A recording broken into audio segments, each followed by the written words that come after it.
and their families. And this is Her Lens, where we're discussing with our ladies, Her Lens family, on different topical issues affecting us, our women from political zones, affecting us in Lagos, Kaduna, Abeokuta, Sokoto, wherever you are.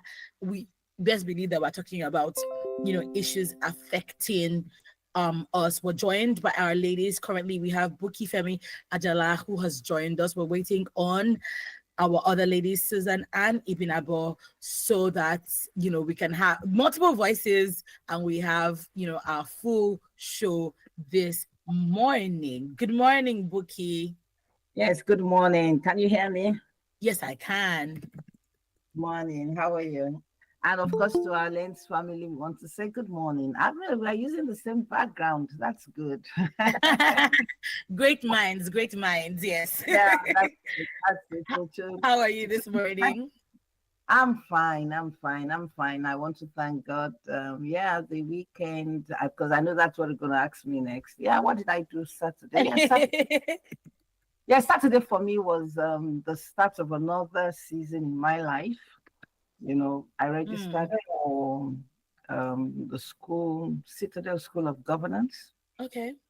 Yeah, it's a 9-month course on public leadership and statecraft. Saturday was our first lecture. Beautiful, beautiful facilitators, And like I said, it's the start of another season, to learn. And for me, it's just growing capacity and knowledge. And as long as you're alive, you have to keep learning. Oh, absolutely. This brain say, oh, I am this old, I cannot learn anymore. We have to keep learning and growing because we want to impact, right? Yes, we want to impact the life. Yeah. So it was lovely for me. And then Sunday, went to church, thank God, and we had rest. Oh my God, after service, rested. So good morning once again, our Lens family. I hope you also had a lovely, lovely, lovely weekend. For those who could rest, Yes. So we're gonna get into it immediately. The ladies are waiting in the waiting room. Let me ask somebody to let them in. Please bear with me. Okay, now we can.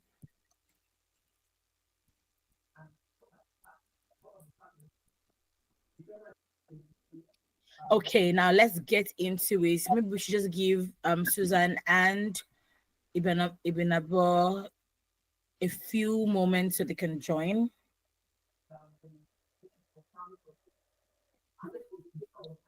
They should be joining in a few seconds now. Okay. The first story this morning, when I saw it, I absolutely loved it, and that's of a woman who went ahead to deal with some young individuals who were bullying her differently abled son. Good morning, Susan. Good morning, Ibinabo. Good morning, Susan. Good morning, Ibinabo. Good morning, Tommy. Good morning, Buki. Good morning, Ibinabo. Good morning, Her Lens family. Sorry. Oh, it's fine. Oh, it's fine. Good morning. Sorry for the wait. We've gone digital, so the team at the office, the studio, they were having a little technical issues. So we're glad that you've been able to join us. We haven't really gone into the story because I was really like trying to slow down to get you to join in. And so, like I said, the first story we're dealing with is the one where a parent decided to take justice in her hands to deal with some young children who were bullying her differently abled child. She had written that these boys in her neighborhood have always bullied her child who has one arm. And so the boy went home to report to his mom and said they've started again. And then this woman, this amazing woman, this gem of a woman, this Amazon of a woman carried her cane to go and start, dealing with these boys on the road. She literally said to one of them, I'm not waiting for your father to come and then they will not be begging. No, I will deal with you as right now. And I thought that was interesting because as a mom, one of the things I tell my daughter has experienced bullying on different levels. I think the first bullying was from a teacher when she was 3, and my head saw I was in my eyes saw my head that they don't even know how to put it, because I was raking, because she wasn't even, I think she was 2 or 3. She couldn't form her sentences well, but I just noticed that whenever she's going to school, she's crying a lot. She's very, very, my daughter is not, she's not reserved, she's not shy, but I just noticed that when she's going to school, you can see the fear in her eyes. Then my brother went to pick her up one day and told me that, her teacher was beating her. Now, I'm not even against that, but the rule of the school says they don't hit children. So I had gone into it, and I tell my daughter, if anybody bullies you, like, I'm not asking you to hit the person back, but tell the person or report to a teacher. But I also want her, God forbid that somebody comes to tell me that you're a bully, I will beat you, so that we can understand that there has to be balance. But in this case, I know for sure that if there were children or adults who bullied my child, the lion in me will rise and I will go. I would tear everybody apart, because what do you mean? Those children were like, oh, no, I didn't. And she's like, because from what she was saying, it was a recurring thing and she was about done. I'm sure that woman just says, don't mind them. Because they're jealous, don't mind them. Maybe they don't have parents to train them. But I think at that particular day, she had it up to here and was done. So I would like to know what your thoughts. Would you go and actually, I'm going to start with Susan, because you're also differently abled. This is literally, your area. So I'm going to start with you, because I want to know, you obviously have experiences like this. Like, do you think the mom did the right thing? Has this been your experience? Let me not belabor the point. Please go ahead, Susan. Thank you so much once more.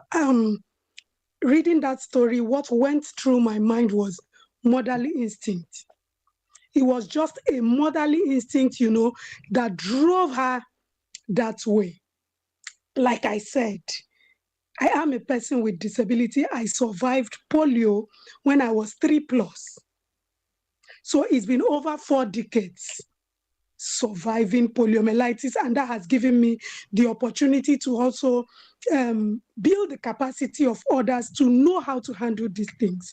Now, it's 2 ways. I must be very genuine, because we have listeners who need to listen and learn from this. Now, the mother felt bad for her child, because I have also been bullied as a child, because they see me, a girl who went to school by Friday, and by Monday there was no leg. And then in the north, children will line up and be singing for me. All of those things, clapping and what have you. And so along the line, one of the children, the dad drives a truck. So the dad did not see her one of the days. He was coming back out of excitement. She was running, baba, and the man's truck crushed her leg. Her own father's truck crushed her leg, a little girl about my age or a little bit older than me. And so within the community, it became something to now look at disability in another dimension, even without advocacy at all. Now, I do not want more people to join the community, as it were, because in Nigeria, we are over 35 million, and that's a huge number. Because World Health Organization says 15% of the world has one form of disability or the other.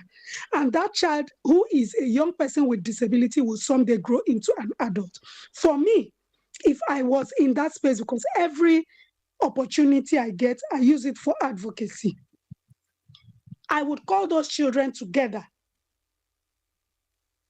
and sensitize them about disability. One, these children might never have been in a school where a child with disability goes to school in that same school. So they do not have idea. They may not have siblings with disability, because disability is held, thank God for advocacy over the years, which has brought about the Disability Act. In fact, it is wrong, based on the Disability Act, to discriminate against anyone based on their disability in Nigeria today. And it was due to, continuous advocacy. We would leave Lagos, come to Abuja to come and advocate, and now we have a law to protect the rights of persons with, and even in the Child Rights Act. it's wrong. So I see every opportunity as an opportunity to sensitize the public. Let them know. The mother did not want her child to have a disability because after flogging them, they have not yet learned. Yes, you flogged them, they cried, but after crying, what next? We are looking at driving impact, driving change. So you call them together and just let them know the child's condition. You might think they are kids, but trust me, they will learn. It might not be all of them who would understand, but a few of them will refrain from bullying that child. They would learn. Trust me, I have 100 children. My students, when I was a teacher, because I'm not a special needs teacher, I'm a general teacher. My students will say, auntie, your leg will pain you when you climb up. You understand that kind of thing? Can we contribute? This is a public school. Can we contribute 1,000 so we will buy something that can carry you upstairs? This is empathy.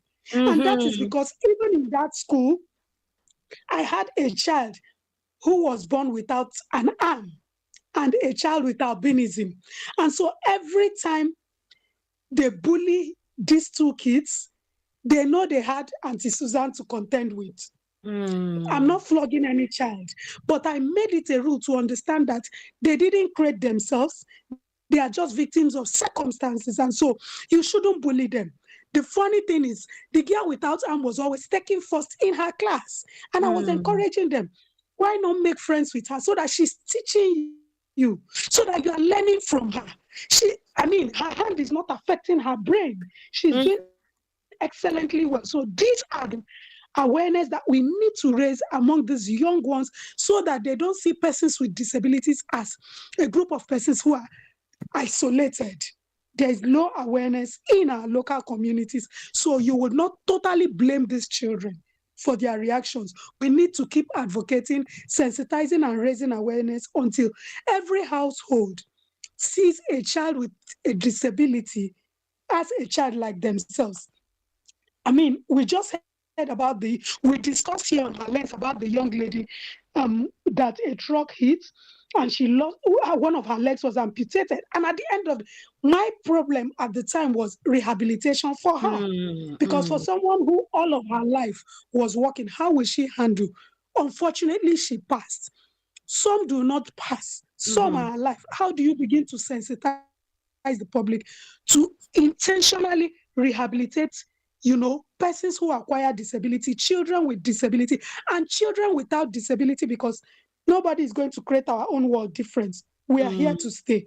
We are part of the system. We will work with persons without disability. We will school with persons without disability from primary, secondary, university, and what have you. So I just think that it's also a wake-up call that we are not doing enough, because the Disability Act speaks to Ministry of Information to raise awareness. And so how far are they going with this awareness so that more people will be aware? Even mothers, fathers can help sensitize their children. Let me stop, I beg. When I talk of disability, I can go all day. You are really the person to speak, because I've noticed that when people that do not have any disability, when they talk about things like this, there's an air of, I don't know, I won't say it's empathy, but you can't really speak to what you haven't lived through. So yes, you are the person to really speak. Let's move to you, Buki. Empathy. Susan really harped on empathy, and that's something that is really lacking in our society. Even outside of disability, the fabric of our society is devoid, let's just put it that way, of empathy. How do we go about doing this? Because we're talking about bullying. It could even be someone who's not disabled to someone who's not disabled.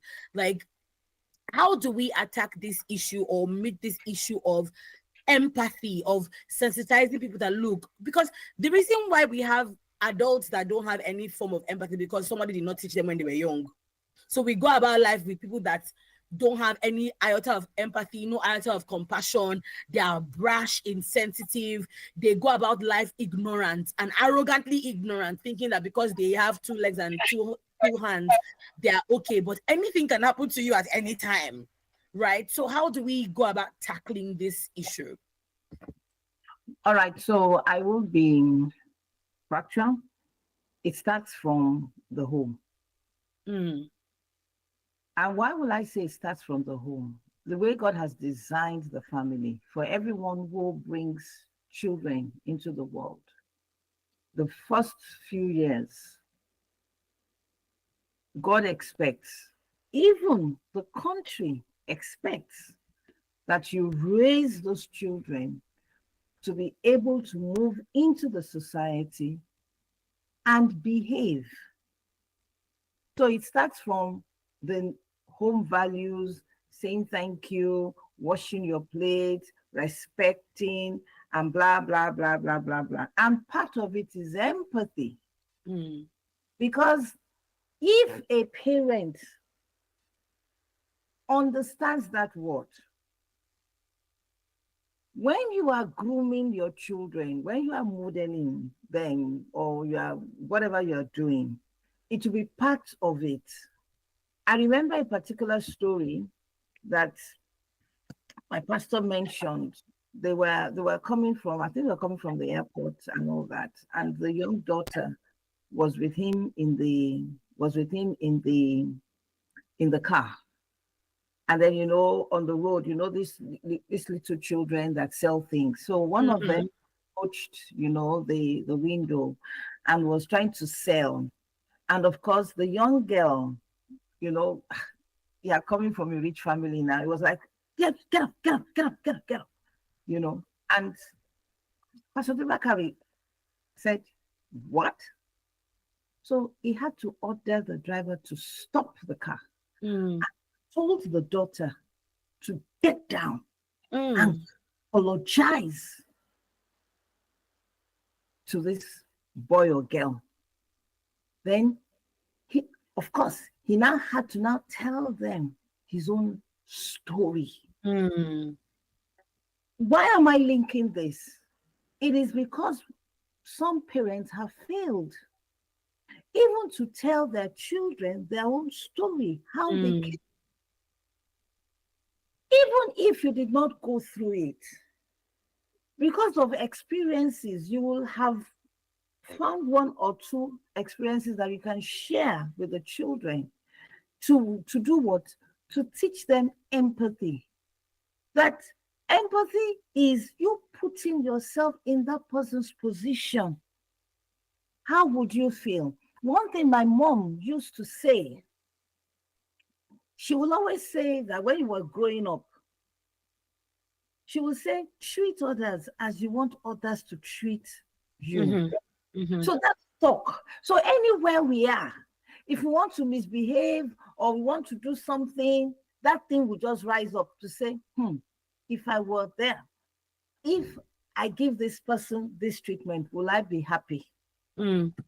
It starts from the home because you asked the question, how do we tackle this? Mhm. I will always say, if we miss it in the home, the next place we should not miss it is education. And I'm not talking about the normal school. I'm looking at it holistically. Why? Because some people do not have that privilege of going to a proper school. They go for skill acquisition. So it's still education. So what do they train them there? Because these are skills that you have. And just to wrap up, what that woman did for me, I know it's the pain of a mother. And like I had to check the word bullying. Not that I do not know what the word bullying, but at times you just want to just establish Yes. again what bullying means. It's a person who habitually, and you mentioned it, seeks to harm or intimidate. So I'm sure it was more of intimidation, you know. Mm. No, you don't have two arms, you only have one, and all that and all that. Those whom they perceive as vulnerable, because they know that this one Mm. cannot fight. This boy does not have two hands, so you cannot Mhm. fight. And Mhm. they're young, but you see, their minds have not been molded appropriately by the parents, by Mm. the teachers, by even the community. Are we saying that there are no adults there when they were bullying? What did the adults do? So we all have a part to play in this empathy lesson. For her, she should just do jeje.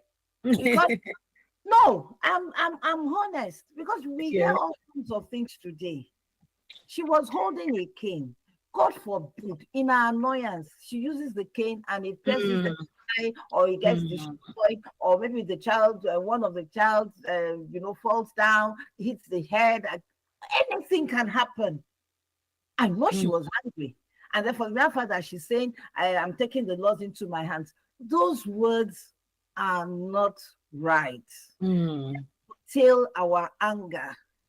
Because at the end of the day, they call something unintended consequences. I know I should not have done this. So hey, I would. So what should she have done? Susan had said one. Two, they have parents. Because this thing had been habitual. I want to believe that. And of course, you have an idea of this, because it looks as if it's a playing ground. As a community, you have to do that work to sensitize them, because they themselves might not even know what their children are doing. Up to, yes. Understand? And then the third thing also is to build that confidence. Though I saw a part of that boy, dancing around and all that. So for me, it looks as if, okay, maybe there is a confidence, that she has built into that boy. The mindset, for the boy to know that these things will happen. But what do you do? I'm sure if you give the mic to Susan, I'm sure over the years she'll have gone for seminars. They will have given her that. These things will happen. People will bully you. People will intimidate you. But what do you do? Thank you. Thank you so much, Buki, for that. We're going to go on our ads break, because I really want to ask Buki this question. You touched on it, on self-confidence, because a lot of teaching our children to stand our ground. I understand, as a Yoruba girl that I am, there's that timidity that we are taught growing up. Don't look into your parents' eye. Don't speak when I'm speaking. Don't do. And these things go a long way to form our personality, go a long way to affect, not even confidence, because there's no confidence there. But I'll allow Ibinabo answer that after this break, so she can think of the answer. And then I'll come to Susan, because Susan also has to answer that question. Let's go on this break. We are Nigeria's only radio station for women and their families. Something big is coming with Better Play. Get ready to turn 500 naira into a 200,000 naira daily jackpot. Yes, you heard me right. 200,000 naira every single day. The more tickets you grab, the higher your chances of winning. Stay tuned, because this is the game changer you've been waiting for, coming to you on Women Radio 91.7 FM. Are you ready to play and win big? Babe, I am so sorry. I know I was wrong. I promise I will never do it again. Don't let low airtime block your romance. Buy a new MTN SIM to enjoy 2,100 naira in airtime for 2 months. And with MTN Better Gist, you'll get 3 minutes extra for every 6-minute call you make. MTN Better Gist is also available to all existing customers. To join, simply dial *123*2*1# or text PG to 312. T's and C's apply. MTN, what are we doing today? Ndị bani, ihe okwu eruola o. Ego na-ezo dịka mmiri ozuzo. Better Play, better chance. 200,000 naira nwere ike ịbanye n'aka gị taa. Gee kwantị, ugboro 3 n'ụbọchị. Aha ndị mmeri ga-apụta live na redio. Naanị 500 naira ka ị nwere ike iji merie ruo 200,000 naira kwa ụbọchị. Sonye na Better Play ugbu a ma gee ekwentị na redio mọkụ elekere 10 nke ụtụtụ, elekere 2 nke ehihie na elekere 6 nke abalị kwa ụbọchị. Aha gị nwere ike bụrụ nke akpọrọ Better Play. Egbukwala oge, mee ngwa ngwa zụta tiketi gị ugbu a. Zụta tiketi gị na www.betterplay.ng maọbụ pịa *347*154#. Ịchọọ ime ka ohere gị bawanye, ị nwere ike ịzụta tiketi ruru 20. Mee ngwa ngwa soro anyị na Facebook @BetterPlay, na Instagram @BetterPlayNG maka ozi ọhụrụ. Oge iji emeri ego a eruola. Ị nwere ike ịbụ onye mmeri tata. Better Play bụ naanị maka ndị toruru afọ 18 ma ọ bụ karịa. Sonye egwuregwu a n'ụzọ ziri ezi. Are you looking for a place to advertise your business at affordable rates or a hall to host all your corporate events and conferences? Then don't look any further for all your advert placement, live interviews, announcements, religious programs, event bookings, and lots more. Give your business the boost and reach your target audience at an affordable rate here on Women Radio 91.7. What are you waiting for? Hurry now! Call the numbers 0905 555 8998, 0806 009 2137, or 0816 060 5673, or email us at sales@wfm917. Kí ló ń sún ọpọ́n ìrẹsì jọ̀lọ́ọ̀fù lọ sípele ìgbádùn tó ga? Ṣé tí wọ́n bá sè é pẹ̀lú kóró náà fún adùn tó kà màmá yẹn ni? Tàbí tẹ́ bá jẹ́ pẹ̀lú ojúlówó sàláàdì Nàìjíríà, èso kábéèjì, kárọ̀tì, lẹ́tùsì, àtẹ̀wà oníkíndìnrín díẹ̀. Ó ní láti jẹ́ méjèèjì. Ṣé jollof rice rẹ pẹ̀lú adùn kóró náà kí o wá jẹ́ pẹ̀lú ọ̀pọ̀ ẹ̀fọ́. Ó yá jẹ́ kí ọ̀pọ̀ oúnjẹ rẹ gbé pẹ́ẹ́lí. Lónìí, jẹun tó dáa. I'm so happy! Oh, you mean you're rhapsodic? RHAPSODIC. There you go again. Always using big words. Well, you're sesquipedalian. SESQUIP. Sesqui? Are you casting spells? They are just getting ready for MTN's MPOS Spelling Bee. Your child could become MTN CEO for a whole day and win from a prize pool of over 14 million naira, ranging from laptops to smartphones, educational grants, MTN MPOS goodie bags, and more. Register now at mpos.mtn.ng. Terms and conditions apply. MTN, what are we doing today? Get ready for the 9th edition of the Voice of Women Conference and Awards, VOW 2025. Theme, Harnessing Men's Solidarity and Grassroots Women's Influence for Female Leadership and Governance. Mark your VOW 2025 calendar for Thursday, 2nd October 2025 at 9 a.m. at the NAF Conference Center, Abuja, Nigeria. VOW 2025 is a national conversation and solidarity for men and grassroots women working together for a national transformation to power more women in governance. To register, visit voiceofwomen.ng. VOW 2025 is brought to you by the Voice of Women Empowerment Foundation and Women Radio WFM 91.7. My people, something big don't land and na money rain dey fall. Better play, better chance. 200k fit enter your hand if you try your luck oh. Better play, better chance. Now 3 times every day them they call winners for radio. Yes now, with just 500 naira you fit win up to 200,000 naira every single day. Just join the Better Play lottery now and listen for your name for radio 10 a.m, 2 p.m. and 6 p.m. Better play, no dull yourself. Go get your ticket sharp sharp. Buy am for www.betterplay.ng or just dial *347*154#. You wan boost your chance? Buy reach 20 tickets if you wan win. Follow us for Facebook at Better Play and Instagram at Better Play NG to get correct updates. Now your turn to chop this money oh. Better play, better chance. You fit be the next lucky banger. Only people wey don reach 18 years fit play. Play responsibly. See everybody with im own wahala oh. Every day comes with its own version of challenges and you have to be ready to face them, cause only then can you move on to the next. That's why I never miss my breakfast. Scratch that! My peak breakfast with the nutrients and energy I need to face each day, one challenge at a time. Every day is a good day to power on with a peak breakfast. Have you had your peak?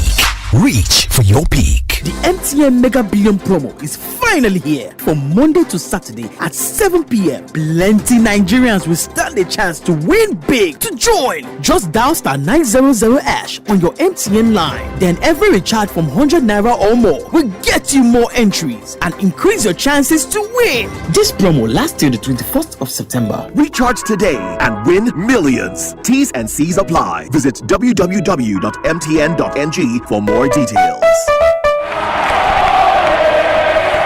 Yeah! Are you ready for the thrill, the action, and sports sensation on Women Radio 91.7. Well, our Sky colleagues in Italy say that Juventus have rejected an £85 million offer. And then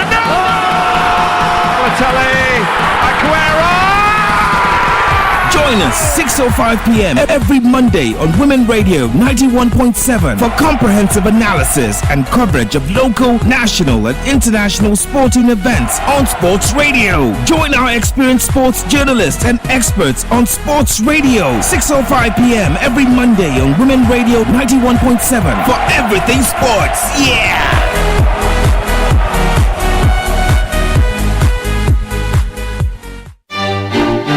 Radio Doctor and WFM 91.7 every Monday from 10 to 11 a.m. brings you medical experts specialized in children's health. Studies have shown that children that were abruptly stopped from breastfeeding tend to have some emotional trauma. Call in to get free consultation on children's health on 07000 917 917 or 090 256 25455. You can send in questions, cases, and related contributions on social media, Facebook, Twitter, and Instagram at WFM 917. Text and WhatsApp on 070 317 56537. You can listen live online at www.wfm917.com.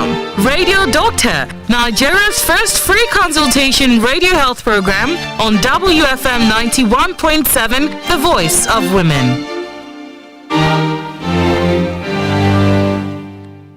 This is WFM 91.7. All right, we are back. It is 21 minutes to 10, and you're still tuned into WFM 917, the voice of women, Nigeria's first and only radio station for women and their families. I am with the ladies on Her Lens. This morning, we've been talking about a particular bullying situation that involves a disabled boy where a mom decided to take matters into her hands to discipline the children in the neighborhood bullying her son. So I had asked the question to Ibn Abo earlier, how we get to instill confidence into our children. You're telling them that they are confident, they are bold, they are courageous, because all these things go a long way to tell the child that nobody can just mess you around, whether you're what's the opposite of disabled, so I don't say the wrong thing. I don't know whether you have your Susan, please help me. Whether you have a disability or not. Okay, whether you have a disability or not, how do we go about it? And how do parents also do this without shutting their children down every 2 minutes? Shutting them down. You see that your child she talks a lot, she has a vibrant personality. Oh, you talk too much. Oh, you don't mind your business. How do we go about instilling this confidence in the children before we now go to Susan and how we instill confidence in children who are disabled? Go ahead, Ibn Abo. Okay, thank you. Good morning, everyone. You see, to instill discipline in a child is not a day's job. However, it is not too late to start because a lot of times parents do not know how to draw the line between instilling self-confidence in a child and eventually turning a child into a bully. You know, there are certain things that parents will say to a child that you don't know that you think you're instilling confidence, self-confidence, but you're actually teaching this child to become a bully. A child comes, why didn't you slap the person back? I don't let everybody slap you first. You slap the person first. You know those advice. I don't know, this child listens to you and goes back to school or wherever, playground or wherever, and begin to misbehave. You know, so it is always good to start in a very subtle way. There are ways we talk to a child. As much as you're teaching a child to have self-confidence, and it should start with you as a parent, because you are the first teacher, you are the first adult this child would know, whether you are the parent or you are the guardian, wherever you stand in the life of this child. You talk to this child. When there are things done in the house, when there are mistakes, how do you even handle it? What do you even say to this child? How do you even settle situations at home? You know, because when you start off by screaming, shouting, hitting a little child because of little mistakes, this will do one or two things. Either this child will withdraw and become timid, or this child will begin to fight back internally. But because this child cannot fight you as a parent, when this child is in the midst of his or her mates, he or she begins to display this anger.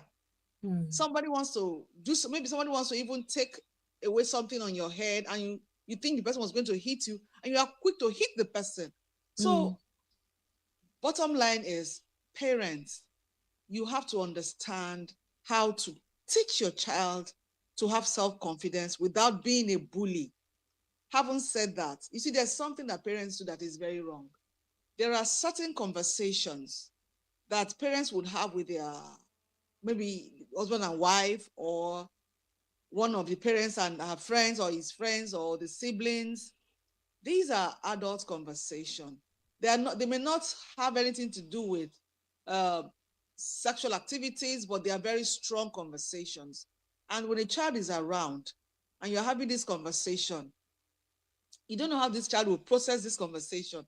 At the end of the day, this child would understand it in a different way and would display some things that you begin to ask, who taught you? But you were the one having this conversation. Like I was trying to talk to a friend. She had a misunderstanding with another friend of hers. And she went on and on. We were like three in the living room. And she went on and on, saying a lot of things, running this person down. And I was looking around.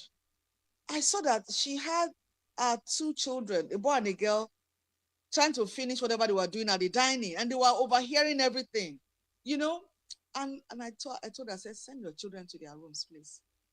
And she was like, send them to their room, or else I'm leaving. So when she decided, I'm a Port Harcourt, I said, no, see, this thing you're saying, this is a friend who I think comes to your house. When you keep having this conversation, by the time you and your friends settle this matter, this children will not be there. And they will be looking at this friend they would have painted a picture in their mind of who this person is. And you know how children are, how they perceive and everything. So bottom line is, parents, what do you say to your children? How do you discuss other children in the presence of your children? How do you do your comparison? How do you run some families down? How do you say some things? Because if in a conversation, somebody says, see, look at that girl that has one arm, let her go and sit down somewhere. You have created something in the mindset of your child. So should the child come across somebody with that kind of disability, how do you think this child will have empathy? Because you have already created something in the mindset of this child. So parents, be deliberate, be intentional about the kind of conversation you have around your children. And then discuss things. When your children have gone out to play, when they come back, sometimes you see, wow, what happened? I do it. We discuss. We sit on the floor, we gist. There was a time a particular girl in my daughter's school, when she was in primary school, slapped my daughter. And the older brother, who's my youngest son, when they had an argument, said, you go and sit down. That when this person slaps you, not do your own back. That kind of a thing. That was how I got to know. And I had to get to the bottom of it. That why did she slap you? She told me, they were having an argument, and then the girl felt I don't know whatever the girl felt, and she slapped her. So when she slapped you, what did you feel? Why did you slap back and everything? She said, if I slap her back, maybe you will hear, and then you will say this, that kind of a thing. I said, okay. I went to the school, I went to the teacher, and we had a discussion. Actually, I had to sit with I said I wanted to see the administrator or the proprietors of the school. And we had a conversation. And I told them that, please, could you please, while you're having your assembly, that is when you converge all the children, could you please deal, not necessarily calling out my daughter or calling out that girl, because we had ironed that out in the administrator's office. But could you please advise the children? Don't be quick to hit your fellow students. Don't be quick. Teach them all these things, because I didn't like it. But, I could not carry a cane and put laws, but I didn't like it. I mean, how could you slap my daughter? You never slap her before now. Who be you go slap her now? But we have to look for the best way, the most civil way to go around it. Parents should please teach their children how to take in some things. Children should not be quick to hit the other person because you are in a disagreement with that person. It is bad because you are going to grow up someday and you're going to carry a gun and shoot somebody. You're going to grow up someday and carry a weapon and hit somebody, and the person dies. Like Buki said, when you are hitting maybe the person has underlying something, and health you hit the issue. person, Yes, yeah. You understand? So parents have to understand that children do not process things the way we adults do. You were once a child. When you were that age, how did you understand? How did you process some things? So we need to have that conversation. Parents should be deliberate and intentional. Thank you so much. Don't make your child a bully because you want this child to be a child of, I can't take any nonsense. There's a thin line. And that is the problem with parents. It is a thin line between a child learning how to defend himself or herself and a child being a bully. So parents have to understand, and it's never too late to start. If you don't do it, start doing these things. Have conversation with your child, understand who they are. Let them know that, I mean, you can't just be hitting somebody. Let them know that you cannot be using strong words. It's very bad, so let us teach our children to understand these things. Eventually, gradually, we'll begin to touch, other lives at the end of the day, because it's not funny. Me, I don't like somebody hitting my child because we know they hit anybody's child. You understand?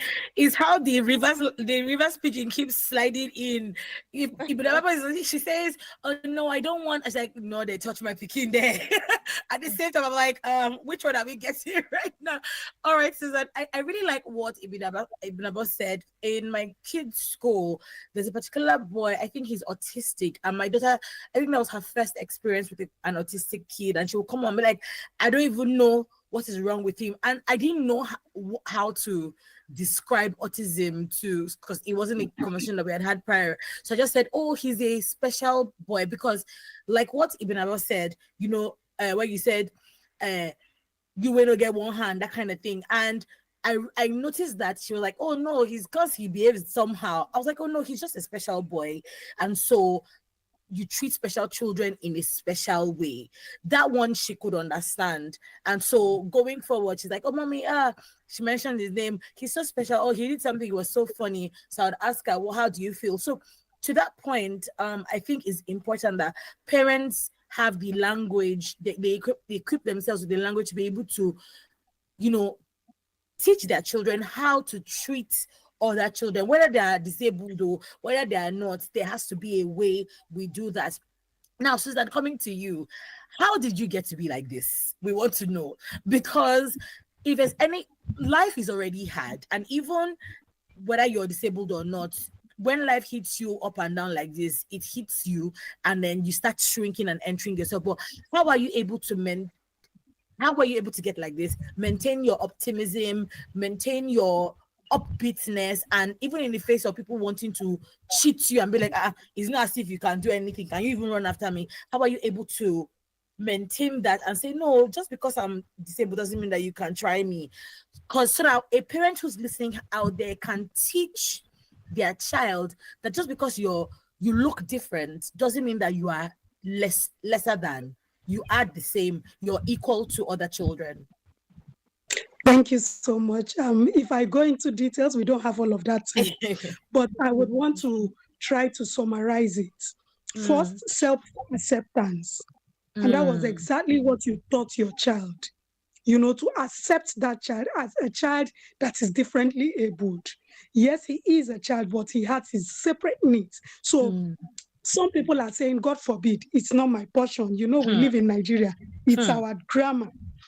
But you have to accept your reality. When reality dawned on me and my parents had gone up and above, I don't want to go into the details of everywhere they went, trying to resource.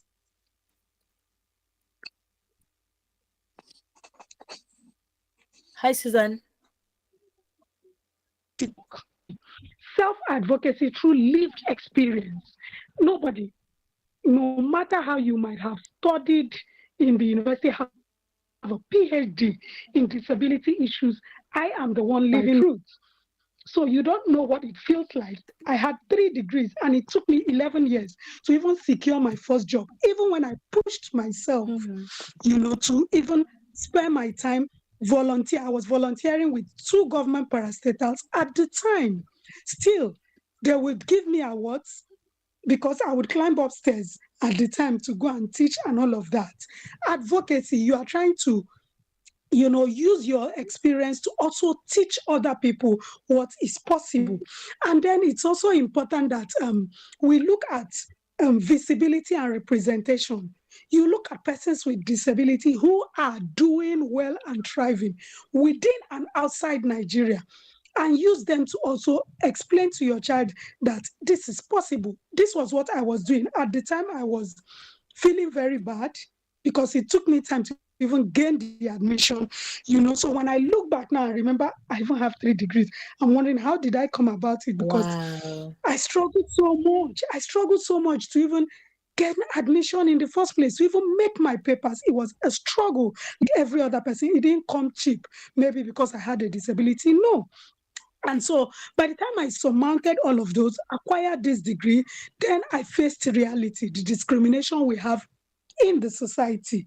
You are doing well online, and by the time they invite you for a physical interview, their faces drop. You already know we'll get back to you. They will never, ever get back to you. And there is something I want to put out there for every parent struggling with a child with disability.